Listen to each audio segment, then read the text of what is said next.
मैं डॉक्टर इला मिश्रा, सह आचार्य हिंदी, MSJ राजकीय महाविद्यालय भरतपुर।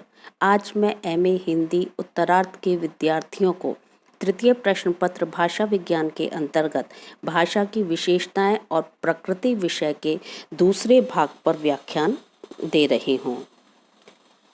प्रथम भाग में हमने भाषा की कुछ विशेषताएं और प्रकृति का परिचय प्राप्त किया था। अब इस द्वितीय भाग में मैं शेष बचे हुए बिंदुओं को स्पष्ट कर रही हूँ। भाषा की अगली विशेषता है भाषा का नैसर्गिक एवं अविच्छिन्न प्रवाह। कबीर ने स्पष्ट शब्दों में कहा है, भाषा बहता नीर। इस कथन से यह बात भली प्रकार स्पष्ट हो जाती है कि नदी के प्रवाह की तरह भाषा का प्रवाह भी अविच्छिन्न और नैसर्गिक होता है। भाषा का प्रवाह प्राकृतिक होता है क्योंकि भाषा का निर्माण कभी किसी एक व्यक्ति द्वारा नहीं होता, अपितु संपूर्ण समाज में व्यवहृत शब्द ही भाषा की सहज संपत्ति बना करते हैं। जैसे नदी कभी अपना मार्ग नहीं बनाती, वैसे ही भाषा कभी अपना रूप निर्माण नहीं करती, अपितु उसके प्रयोक्ता स्वाभाविक रूप से उसके रूपों का निर्माण किया करते हैं। जैसे अंग्रेजी का लैंटर्न शब्द जब हिंदी प्रदेश में आया, तब हिंदी भाषा भाषी उसे लालटेन कहने लगे। अब न जाने किसने पहले लैंटर्न को लालटेन कहा, आज तक यह तथ्य किसी को ज्ञात नहीं है। परंतु लालटेन शब्द जब से हिंदी भाषा भाषी की जिह्वा पर आया है, तब से अविच्छिन्न रूप से चल रहा है। इसी प्रकार अन्य बोलचाल के शब्दों में गलीचा, चाकू, तोप, दरोगा, लाश, मशालची, अपील, अस्पताल, इंच, कफन, कटपीस, कमेटी, कॉपी, कुनैन, अलमारी, अचार, कमीज, कनस्तर, काजू, गमला, गोभी, चाबी, कारतूस, कूपन आदि विभिन्न विदेशी भाषाओं के शब्द हैं, किंतु ये हिंदी भाषा के प्रवाह में घुल मिलकर हिंदी भाषा के ही शब्द बन गए हैं और यह प्रवाह सतत गति से प्रवाहित हो रहा है। यही बात अंग्रेजी के बारे में भी है। उसका विकास निम्न जर्मन भाषा से हुआ है और उसमें German, French, Greek, Latin, Gothic आदि भाषाओं के शब्द घुल मिलकर आज अंग्रेजी की सहज संपत्ति बन गए हैं। इस प्रकार विविध शब्दों एवं प्रयोगों को अपनाती हुई भाषा सदैव एक प्राकृतिक नदी की भांति सतत गतिशील रहती है। उसकी अविच्छिन्न धारा में तनिक भी रुकावट नहीं पड़ती है और वह अपने आसपास की भाषाओं के शब्दों को भी अपनी सहज संपत्ति बनाती हुई इस तरह बहती है जिस तरह विभिन्न छोटी नदियाँ, नालों आदि के जल को लेकर कोई बड़ी नदी सतत प्रवाहित होती रहती है। यही कारण है कि भाषा का प्रवाह अविच्छिन्न है। अगली विशेषता है मानव जीवन से पोषित। भाषा मानव का सहज आविष्कार है, क्योंकि संसार के सभी मानवों में किसी न किसी भाषा का प्रचार देखा जाता है, जबकि पशु पक्षियों, जल जीवों आदि में कोई भाषा प्रचलित नहीं है। मानव ने अपने जीवन यापन के लिए अथवा जीवन के व्यवहार के लिए भाषा का निर्माण किया है और भाषा का मानव जीवन से ही सर्वाधिक संबंध है। प्रत्येक मानव समाज की भाषा भिन्न होती है। मानव ने अपने जीवन की आवश्यकताओं के अनुसार भाषा का आविष्कार किया है, इसकी ध्वनियों का निर्माण किया है और उसके ध्वनि चिन्हों को लिपिबद्ध करने की प्रथा चलाई है। इसलिए भाषा का संबंध मानव के अपने व्यवहार से है, अपने जीवन से है और अपने दैनंदिन क्रियाकलाप से है। वह अपने जीवन की संपूर्ण क्रियाओं को सुचारू रूप से चलाने के लिए भाषा बोलता है। वह अपने संपूर्ण कार्यों के संपादन के लिए भाषा का प्रयोग करता है। वह अपनी भौतिक आवश्यकताओं की पूर्ति के लिए भाषा का उच्चारण करता है।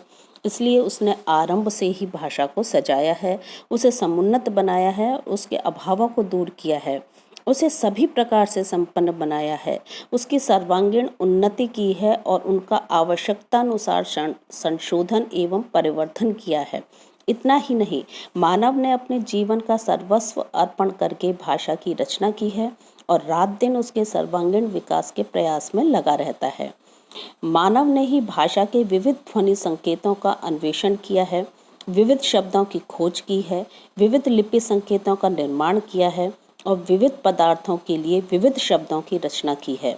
साथ ही शब्द और अर्थ का संबंध भी मानव ने ही स्थापित किया है। अतः यह निर्विवाद सत्य है कि भाषा मानव जीवन से पोषित होती है। भाषा की अगली विशेषता को अगर हम देखते हैं तो यह है भाव प्रेषणीयता का सर्वश्रेष्ठ साधन। भाषा के निर्माण से पूर्व मानव अपना व्यवहार कैसे करता था, कैसे अपनी इच्छा और भावनाएं व्यक्त करता था, कैसे विचार विनिमय करता था, आज इन प्रश्नों पर यही अनुमान लगाया जाता है कि वह पशु पक्षियों की भांति केवल शारीरिक संकेतों एवं कुछ अव्यक्त एवं निरर्थक ध्वनियों का प्रयोग करता होगा। कुछ विद्वान यह मानने के लिए तैयार नहीं है कि आदि मानव के पास भाषा नहीं थी। उनका विचार है कि मानव ने पशु पक्षियों की अपेक्षा अधिक बुद्धिगत योग्यता लेकर जन्म लिया है, अतः उसके पास आदिकाल में भी भाषा थी, भले ही वह अविकसित एवं अपरिमार्जित रही हो अथवा अधिक सार्थक एवं सूक्ष्म चिंतन क्षमता से परिपूर्ण ना हो। जो भी हो, यह बात सभी विद्वान मानते हैं कि मानव ने भाषा को इसलिए अधिकाधिक विकसित किया है क्योंकि उसके दैनिक जीवन में इसकी परम आवश्यकता थी। उसके बिना उसका काम नहीं चलता था और भाषा के बिना वह अपनी इच्छा एवं भावनाएं व्यक्त नहीं कर पाता था। यह दूसरी बात है कि उसने पदार्थवाची ध्वनि संकेतों का निर्माण प्रकृति के पदार्थों की ध्वनि के अनुकरण के आधार पर किया अथवा कुछ मनोभावों को व्यक्त करने वाली सहज ध्वनियों के आधार पर शब्द बनाए अथवा कुछ शब्द विभिन्न क्रियाओं एवं व्यापारों के प्रतीक बनकर प्रयुक्त होने लगे। मानव ने भाषा के अतिरिक्त अन्य साधनों को भी अपने भावों की अभिव्यक्तियों के लिए अपनाया। जैसे वह आंखों के संकेतों से कभी किसी को बुलाता है, हाथ के संकेत से कभी किसी बात का निषेध करता है, सिर हिलाकर कभी किसी बात की स्वीकृति देता है और कभी अस्वीकृति प्रदान करता है, कभी होठों पर मुस्कुराहट लाकर प्रसन्नता व्यक्त करता है, कभी नासापुट फड़फड़ाकर अपना क्रोध दिखाता है, कभी मुख की लाली द्वारा लज्जा एवं हर्ष की अभिव्यक्ति करता है। इस प्रकार भावों की अभिव्यक्ति के लिए शारीरिक चेष्टाओं एवं व्यापारों को भी काम में लाया जाता है, परंतु देखा जाता है कि ये चेष्टाएं एवं व्यापार इतने सशक्त एवं समर्थ नहीं हैं जितने की भाषा होती है।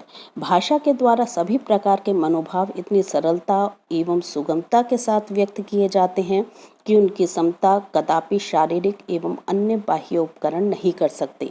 यही कारण है कि भाषा भाव प्रेषणीयता का सर्वश्रेष्ठ साधन है।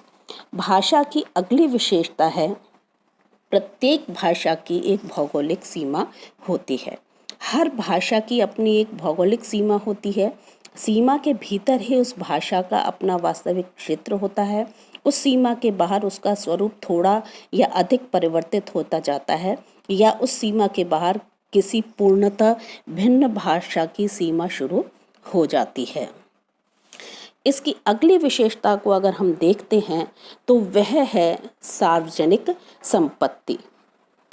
भाषा एक सार्वजनिक संपत्ति है, उसका उत्तरोत्तर विकास हुआ है और इस पर किसी एक जाति, एक धर्म, एक संप्रदाय अथवा एक परिवार का अधिकार नहीं है, अपितु एक समाज में रहने वाले विविध जाति, धर्म, संप्रदाय और परिवार वाले व्यक्तियों में समान रूप से इसका प्रचार एवं प्रसार देखा जाता है। यदि कोई व्यक्ति एक भाषा क्षेत्र को छोड़कर किसी दूसरे भाषा क्षेत्र में रहने लगता है तो एक दो पीढ़ी के उपरांत यह देखा जाता है कि उस परिवार के व्यक्ति अपने पूर्वजों की भाषा को भूलकर उसी भाषा का व्यवहार करने लगते हैं जिस भाषा के क्षेत्र में वे रह रहे हैं। इसके साथ ही वे अपने पूर्वजों की भाषा को पूर्णतया भूल जाते हैं। जैसे मंगोलिया, तुर्किस्तान, अरब अथवा फारस में रहने वाले बहुत से भाषा भाषी परिवार हिंदुस्तान में आकर बस गए, जिनकी संतानें आज न तो मंगोलिया की भाषा जानती हैं, न तुर्किस्तान की तुर्की से परिचित हैं, न अरब देश की अरबी को ही जानती हैं और न फारस देश की फारसी को ही समझती हैं। वरन यदि वे बंगाल में बसे हैं तो बंगला भाषा को जानते हैं, गुजरात में बसे हैं तो गुजराती को जानते हैं, महाराष्ट्र में रह रहे हैं तो मराठी बोलते हैं, पंजाब में बस गए हैं तो पंजाबी भाषा में बात करते हैं और यदि वे उत्तर प्रदेश में बसे हैं तो हिंदी में ही अपने रात दिन विचार व्यक्त करते हैं। इस तरह भाषा प्रत्येक व्यक्ति को समाज में रहने पर सहज रूप से प्राप्त होती है और यदि वह प्रयत्न करे तो उस समाज की भाषा से भिन्न अन्य भाषाओं को भी सीख सकता है। इसलिए भाषा पर किसी का पैतृक अधिकार नहीं होता, न वह किसी की पैतृक संपत्ति होती है जिसे दूसरा कभी ग्रहण न कर सके, अपितु भाषा तो प्रत्येक मानव के लिए सहज एवं स्वाभाविक रूप से प्राप्त होने वाली सार्वजनिक संपत्ति होती है। भाषा की अगली विशेषता को अगर हम देखते हैं तो वह है जटिलता से सरलता की ओर उन्मुखता। भाषा के क्रमिक विकास का अनुशीलन करने पर विद्वानों ने यह तथ्य निकाला है कि मानव सदैव भाषा के जटिल प्रयोगों को सरल बनाने की ओर उन्मुख रहा है।